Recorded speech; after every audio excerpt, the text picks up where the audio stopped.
A'udhu billahi minash shaitanir rajim. Bismillahir Rahmanir Rahim. In the name of Allah, the fashioner and operator of the creative system. We shall be reading page 80 of book The Pen and the Scriptrum, the translation of Qalandar Baba Auliya's book Qalam. The topic is vision and the substantial observation. Qalandar Baba Auliya says, it has been stated above that the lights of the subtlety of self are encompassing every particle of the existence.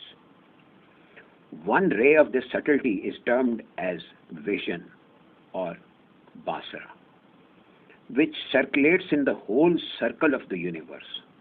In other words, the whole universe is a circular thing, say a sphere, and the light of the subtlety of self is a lamp. The flame of this lamp is the vision.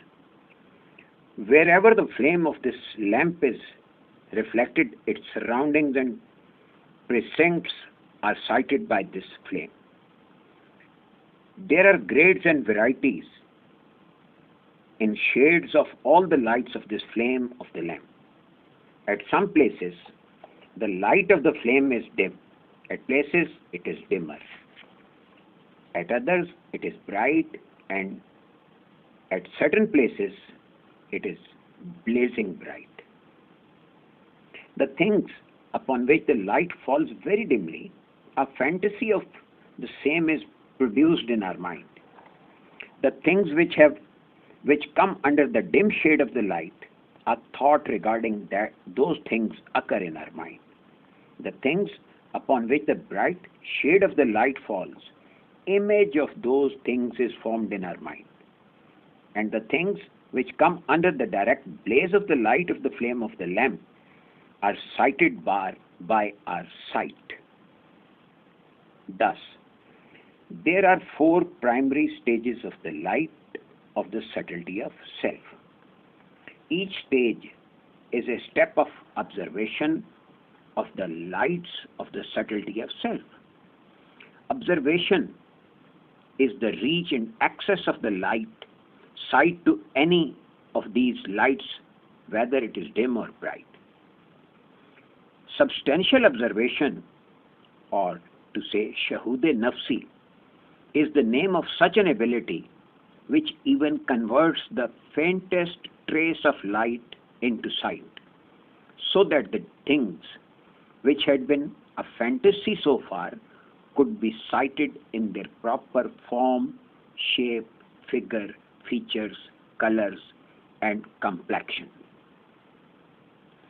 That ability of the soul, which is termed as observation, brings the fantasy, thought, or the imagination to the sight and unveils the details upon the sight.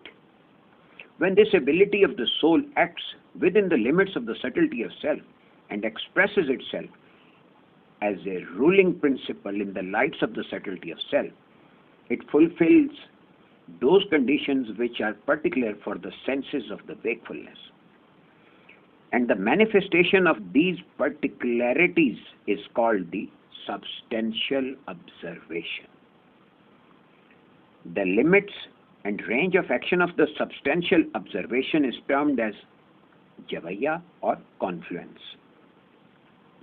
The details of confluence are responsible for creating the purposefulness, activities, consequences, aims, and objectives of wakefulness. This is the first stage of the substantial observation. In this stage, all the activities remain associated with the vision of the sight only. More developed forms of this observation create the same effect which are particular for the other four senses of smell, hearing, taste, and touch during wakefulness.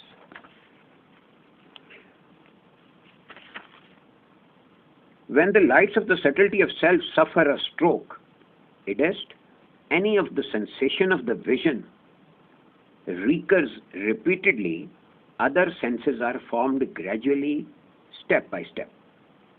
This formation depends upon the increase of lights of subtlety of self. This increase is maximum when a person is assuaged in keeping his mental inclinations continuously focused on one single point during wakefulness, and this can be achieved by repeated performance of istarha, that is, gazing in the dark. Istarha. In the light of the subtlety of self, first step of istarha is the activation of audibility. At this step, the inner thoughts of a person or a living thing in the form of voice are carried to the hearing of the one who is having the power of observation. During the lessons of discernment, to vitalize this form of observation, many material things are also used. One of them is the powdered peppers, the black peppers. The powder, after applying on a swab of cotton with a drop or two of water, is placed in the ears at the time of performance of muraqabah and istarha. That means during practicing the istarha or performing muraqabah, a pinch of powdered black pepper is put in a piece of cotton and is wrapped, and one or two drops of water are applied upon that swab, and then it is placed in the ears. Second step of istarha is that the lights of the subtlety of self can arrange themselves into smell and touch, and one who has power of observation can smell and touch anything, even if it is at a distance of millions of light years. The speed of light is about 300,000 kilometers per second. Many forms of contemplations are used in increasing the lights of subtlety of self. It will not be out of place to give one or two examples of contemplation and cogitation. Alpha luminescences, which are the main theme of this chapter, is such an attribute of Allah which could be studied analytically in the human self. The very same attribute is the unconscious of man. The unconscious, according to ordinary approach, is considered to be those bases of activities about which human intellect remains ignorant. If such a basis is taken into consideration deeply, then either it is not properly understood by us, or if understood, its meanings and significance remain equals to a naught. It is only its non-existence comes to our mind. The law governing every beginning, according to the text of the preserved scriptum, is only one. That is, when significance of the beginning is debated or tried to conceive the commencement of something in our mind, at the moment, only the tenor of nothingness, that is law. Law means nothing.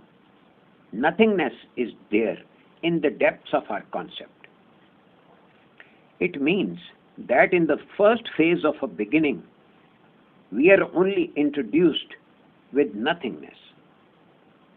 Although the common standards of intellect have not tried to understand this thing, the law of the preserved scriptum demands that we understand and analyze this fact comprehensively.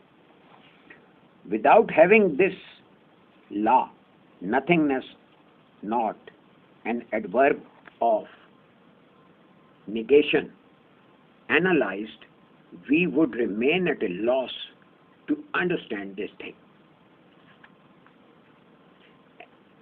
Every fact which somehow or the other, whether fancidly, ideologically, or imaginatively, is known to us, is an entity, whether it is negative entity, la, or an affirmative one, illa.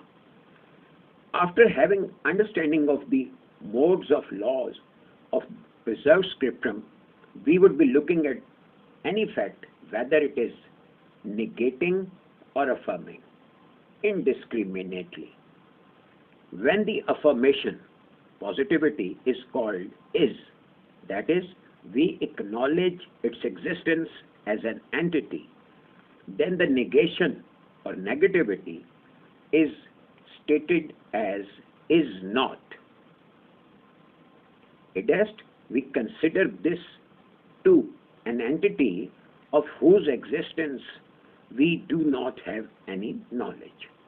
In other words, we term nescience as negativity and knowledge as affirmation.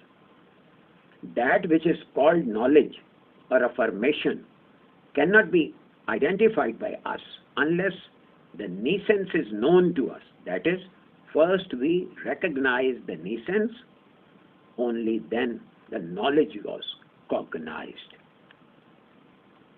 The next chapter is knowledge of law, and the knowledge of illah.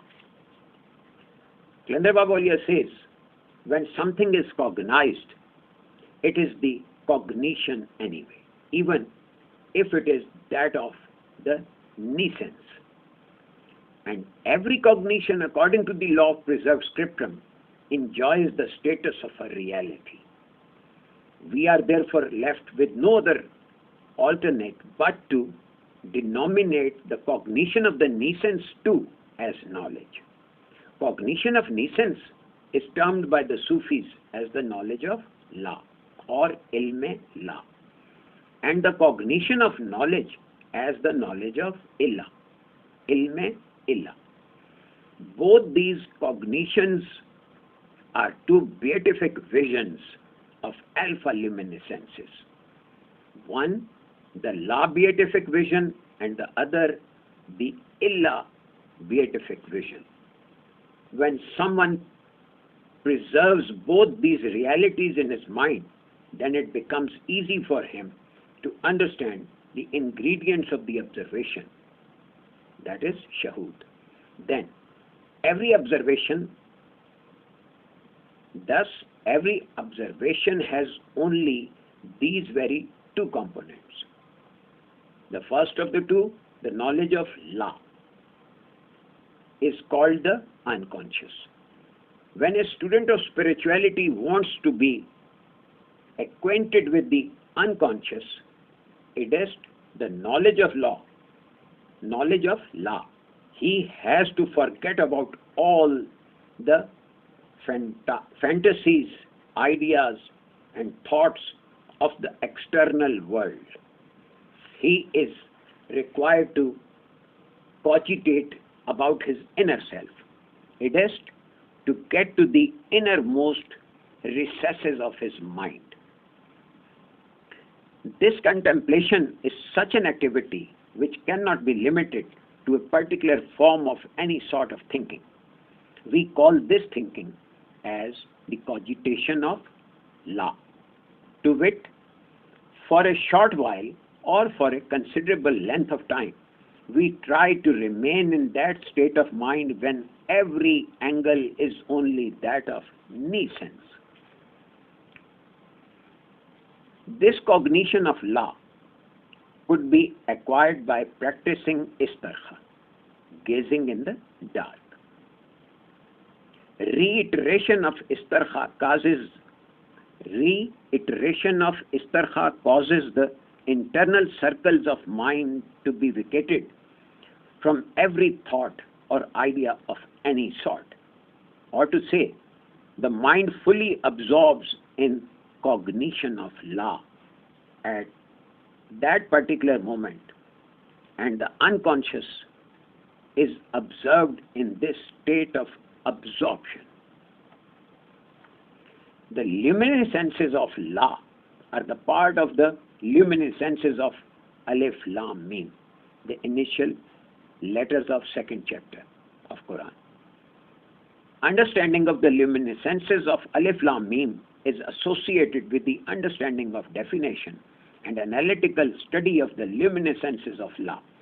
The luminescences of La are those attributes of Allah which introduce us with the oneness and uniqueness of Allah, the Most Exalted. This oft repeated question is asked many times by the people: what was there before Allah? When the mind of a Sufi is fully trained for the spiritual association and he is versed with the properties of the luminescences of La, this question is eliminated altogether from his mind. Because after having the knowledge of Allah's attribute of La, this idea becomes alien for him, that there could have been a possibility of any existence before the existence of Allah. The concept of oneness of Allah is comprehensively grasped by the spiritual associate when his mind familiarizes with the luminescences of La. This is the first point from where a Sufi or a spiritual associate takes the first step in cognition of Allah. Initially, in the circling limits of this step, he gets the opportunity of acquaintance with his own self. That is, he finds himself nowhere despite searching, and thus real sense of oneness of Allah and the true spirit of cognition of Allah starts taking place in his feelings. This is the state which has been termed as lost fullness or fanaiyat. Few call it lost in deity or fana fillah. A devout or a spiritual associate cannot acquaint himself with the tenor or perception of La unless his mind is able to accommodate the whole expanses of the luminescences of La. Initially, the luminescences of La are felt in the depth of his perception. This feeling remains beyond the limits of consciousness at a remote distance. Therefore, this sensation could rightly be called the unconscious or the ultra-conscious feeling. But the flight of the thought finally has its access to it. The state which causes the absorption of love of Allah produces this pattern of thinking and trains him to think on these lines. Practice of remaining awake, the first lesson in the course of discernment, helps in achieving this absorption to a great extent. Foundations of this thinking are laid when the practice of this lesson forms the pattern of absorption in the mind of the Sufi, and some powers of intuition is produced in him. Then this thinking is further activated, strengthened, and polished by istarha. After consolidation of this strength, the luminescences of La begin to appear before the inner sight during reminiscence virud. The reminiscence further refines this thinking, causing origination of substantial non-observation. La shahude nafsi. Substantial non-observation, la shahude nafsi. In the mind of non-observation, Khizr, peace be upon him, the administrative Auliyas and the angels start coming into visual contact and one occasionally gets a chance to converse with them. The translation of the signs and notations expressed by them start reaching the hearing of the spiritual associate in his own language, because of one of the characteristics of this state of non-observation. Gradually, conversation starts taking place in the form of question answers, and many unseen arrangements are revealed through the angels thereby. The next heading is Muraqabah of Law. It is essential to ensure that the eyes are kept tightly closed during the course of Muraqabah of Law. It is advisable to use a fluffy cloth as a blindfold. It could be more appropriate if the cloth is fluffy, like a towel, or a towel with smooth, fluffy surface be used for the purpose. Proper care is required to be exercised in blindfolding the eyes so that the eyelids are firmly held by the flock of towel. This grip shouldn't be hurtingly tight nor flimsy. The purpose is to keep the eyelids under a constant mild pressure. Adequate pressure helps in suspending the movement of the eyeballs, and when actuation of the sight is attempted during this state of suspension, the innate forces of the eye, which could be called the sight of the spiritual eye, come into action. The main target of Muraqabah is to make the inner sight work. This purpose can only be achieved when the movement of the eyeballs is kept suspended for the maximum possible period of time. The more the suspension of the movement of the eyeballs, the greater will be the activity of the inner sight. In fact, this very action causes the trend to see in the light of the soul.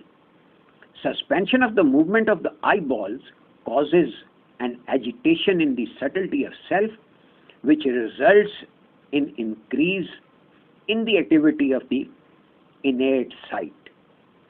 This thing helps in observing or the shahood. Example: a considered deliberation about the structural formation of the human body can lead us to the resultant outcome and the laws governing the movement of the body. Eyelids keep on moving over the eyeballs during wakefulness. The eyeballs are slightly stroked when the eyelids move and disconnect the eyes momentarily from the lights and the other scenes.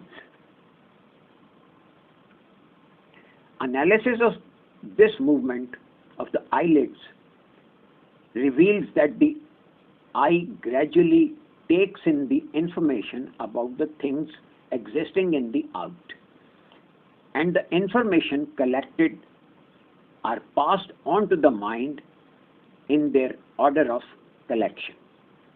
Principally, sensation about the material objects is required to be disassociated from the lights with a flick of the eyelids, during which the mind is posted with the information about the seen objects. To arouse the sensation of the things which are felt because of their material features, the material eyeballs and the material movements of the eyelids are prerequisite. Whereas to feel the intrinsic form of the material things, we have to act per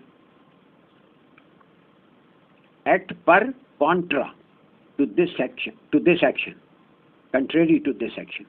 And in that case, eyes are required to be kept closed and the movement of the eyelids is to be checked. Sensation of the material things is produced in the material eyes through the eyesight. And the same sight which causes the sensation of the material things is used in viewing the intrinsic form of a thing. Or to say, the sight is the common instrument for material and spiritual activities. Viewing, in any case, is conducted by the sight.